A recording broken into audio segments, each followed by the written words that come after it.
आज के case studies के इस लेक्चर में बात होगी डाइवोर्स की। अगर आप डाइवोर्स लेने जा रहे हैं या फिर आपका डाइवोर्स का केस चल रहा है या आप मन बना रहे हैं कि डाइवोर्स लेना ही पड़ेगा, ऐसी परिस्थितियां उत्पन्न हो रही कि आगे चल के आपको डिवोर्स लेना पड़ सकता है, तो फिर इन नियमों की जानकारी आपको पता होना चाहिए क्योंकि ये नियम लागू हो चुके हैं। साथ ही कुछ जजमेंट भी ऐसे आए हैं, उन जजमेंटों की जानकारी भी आपको होना चाहिए और सुप्रीम कोर्ट और हाई कोर्ट ने क्या गाइडलाइंस जारी की है इस बारे में, ये जानकारी भी आपको होना चाहिए। अन्यथा ऐसा हो सकता है कि सालों साल केस लड़ने के बाद आपको डिवोर्स की डिक्री ना मिले या मिल भी जाए तो उच्च न्यायालय, सर्वोच्च न्यायालय उसे रद्द कर दे। तो चलिए आज की इस स्टडीज के इस लेक्चर में आपको नोट करवाने वाला हूं ऐसे नियम, जिन नियमों की जानकारी आपको है तो फिर आप इन नियमों के अंतर्गत अगर डिवोर्स लेने आप जाते हैं तो आपको फैमिली कोर्ट से पक्का वाला डिवोर्स मिल जाएगा। यानी कहने का तात्पर्य यह है कि फैमिली कोर्ट से ऐसी डिवोर्स की डिक्री दी जाएगी तो उस डिक्री को हाई कोर्ट रद्द नहीं करेगी, सुप्रीम कोर्ट भी उस डिग्री को रद्द नहीं करेगी। यानी कि एक बार आपको डिवोर्स मिल गया तो अपील में कोई प्रभाव उस डिग्री पर नहीं पड़ने वाला। तो नोट करिए फटाफट डिवोर्स के वो नियम, साथ में वो जजमेंट्स और साथ में सुप्रीम कोर्ट और हाई कोर्ट की गाइडलाइंस। जय जिनेंद्र हूं केस जैन। वीडियो को लाइक और शेयर कर दीजिए और इस तरह के जजमेंट्स का पैकेज पाने के लिए जिसमें लगभग आपको 200 जजमेंट्स मिलते हैं, किसी जानकारी के लिए दिए गए नंबर पर आप हमें संपर्क कर सकते हैं। नोट करिए नियम नंबर 1। पहला नियम यह कहता है कि दूसरे पक्षकार ने विवाह के अनुष्ठान के पश्चात अपनी पत्नी या पति से भिन्न किसी व्यक्ति के साथ स्वेच्छा मैथुन किया। अगर आप ये नियम के साथ जाते हैं कोर्ट में, ये बताते हैं कोर्ट को कि देखो हुजूर, हम पति पत्नी हैं और मेरी पत्नी ने अब किसी अन्य पुरुष के साथ या मेरे पति ने किसी अन्य महिला के साथ शारीरिक संबंध बनाए, तो अगर वो उसके साथ में फिजिकल रिलेशन बनाता है, लिविंग में रहता है, अडल्ट्री में रहता है या फिर रीमैरिज कर लेता है, तो ऐसी स्थिति में अब आपको यहाँ पर डिवोर्स का अधिकार मिल जाता है। परंतु इसका सबूत आपके पास होना चाहिए, तभी ये नियम काम करेगा, अन्यथा नियम काम नहीं करता। ऐसे कई जजमेंट देखने को मिले हैं कि सबूत ठीक से ना रख पाना या सबूतों का अभाव होना, इस नियम को कोर्ट ने रिजेक्ट कर, इस नियम के अंतर्गत आपको कोर्ट ने डिवोर्स देने से इनकार कर दिया, आपकी पिटीशन रिजेक्ट कर दी। नंबर 2, दूसरा नियम यह कहता है इसमें कि विवाह के अनुष्ठान के पश्चात अर्जीदार आपके साथ क्रूरता का व्यवहार करता हो, यानी कि जब से आपकी शादी हुई है, शादी के बाद अब ये व्यक्ति डिवोर्स लेने जा रहा है, तो जो व्यक्ति डिवोर्स लेने जा रहा है वही व्यक्ति आपके साथ क्रूरल्टी कर रहा है। नियम ध्यान रखिएगा, शादी के बाद, अगर आप शादी के पहले उसके साथ लिविंग में रह रहे थे, दोस्ती यारी में रह रहे थे या फिर जान पहचान थी, आपकी लड़ाई झगड़ा कुछ भी था, उससे कोई लेना देना नहीं है। शादी के बाद अगर डिवोर्स लेने वाला व्यक्ति आपके साथ किसी भी प्रकार की क्रूरल्टी करता है और फिर डिवोर्स लेने जाता है तो कोर्ट उसे डिवोर्स देने से इनकार कर सकती है। नंबर 3, अर्जी के उपस्थापन के ठीक पहले कम से कम 2 वर्ष की कालावधि तक अर्जीदार को अभिव्यक्त रखा हो। यह कहा जा रहा है इस नियम के अंतर्गत कि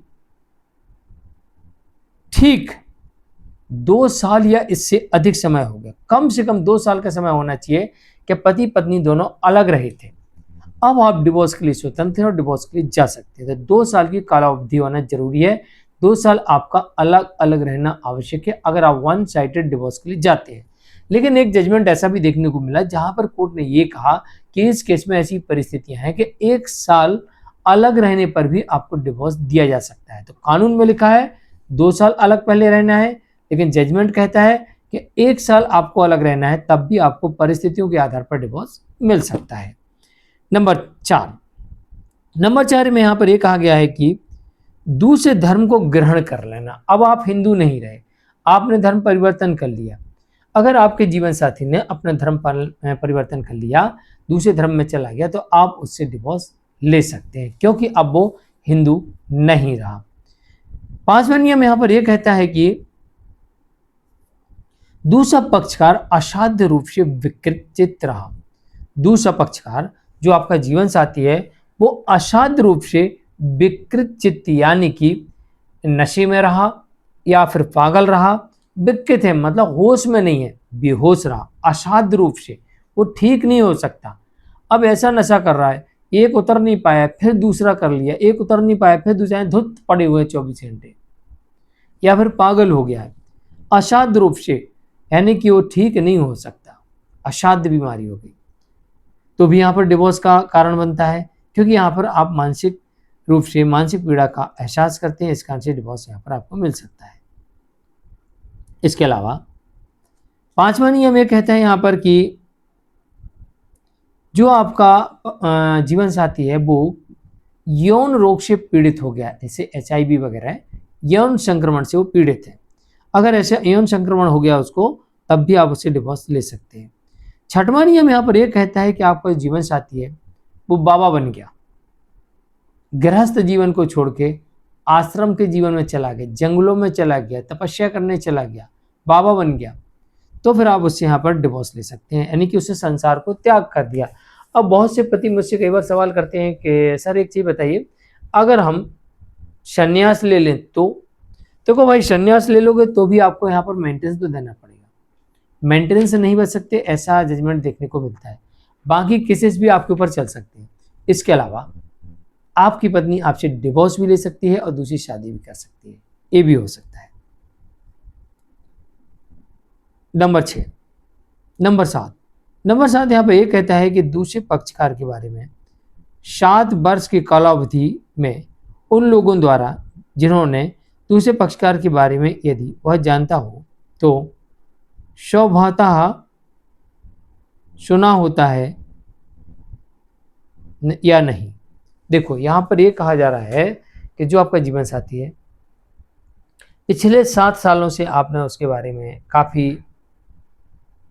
पता किया, पुलिस ने भी जांच पड़ताल की, लेकिन उसका कोई पता नहीं लगा, तो अगर ऐसी परिस्थिति बनती है तो आप फिर यहाँ पर डिवोर्स के लिए जा सकते हैं, क्योंकि यहाँ पर आपके जीवन साथी की कोई जानकारी ही नहीं है। इस कारण से अब आप डिवोर्स की तरफ जा सकते हैं। अगला नियम यहाँ पर 8वां नियम ये कहता है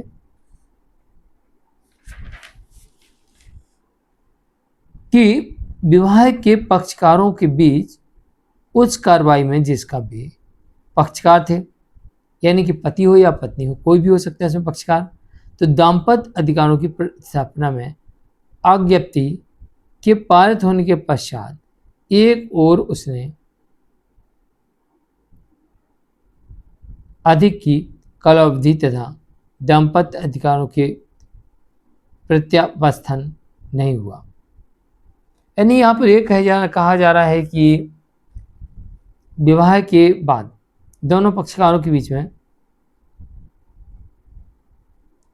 किसी ने दाम्पत्य पुनर्स्थापन का केस फाइल किया, हिंदू मैरिज सेक्शन 9 का केस फाइल किया और उसके पक्ष में आदेश आ जाता है, फिर भी आपका जीवन साथी आपके साथ आकर नहीं रहता है, तो फिर आप यहाँ पर डिवोर्स के लिए जा सकते हैं। इसमें एक लाइन और मैं जोड़ देता हूँ कि अगर ऐसा होता है तो इस बात का ध्यान रखिए कि एक्स पार्टी आदेश है तो उसकी डिक्री को निष्पादन करा लीजिए। अगर एक कंठस्थ डिक्री है तो आप बिल्कुल सीधे डिवोर्स के लिए भी जा सकते हैं। तो आज के स्टडीज़ के इस लेक्चर में इतना ही। मैं हूँ कृष्ण जैन। नमस्कार।